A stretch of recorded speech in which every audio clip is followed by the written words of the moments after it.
We're just a few hours away now from the historic summit between President Donald Trump and Russian President Vladimir Putin.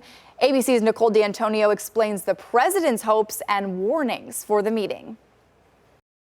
This morning, President Trump scheduled to meet with Vladimir Putin on U.S. soil. The leader is set to meet on a U.S. military base in Anchorage, Alaska, expected to discuss terms for ending Russia's invasion of Ukraine, along with nuclear arms control and trade agreements. I think that President Putin would like to see a deal. I think if I weren't president, he would take over all of Ukraine. But I am president, and he's not going to mess around with me. Putin is praising Trump's, quote, energetic and sincere efforts to stop the hostilities. Ukrainian President Zelensky was not invited to today's summit. President Trump suggesting the meeting with Putin could open the door for a second meeting that would include Zelensky. I think President Putin will make peace. I think President Zelensky will make peace. We'll see if they can get along.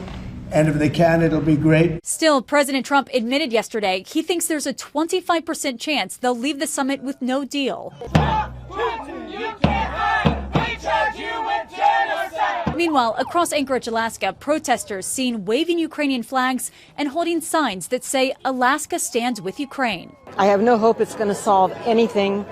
I am afraid that Trump is going to try to commit to something which he has no right to commit to. Russia invaded Ukraine and they need to leave. There's nothing to negotiate. Now, Putin is bringing his financial minister with him to the summit. Experts believe he will likely offer economic incentives in exchange for Trump agreeing to lift U.S. sanctions on Russia. Nicole D'Antonio, ABC News, Washington.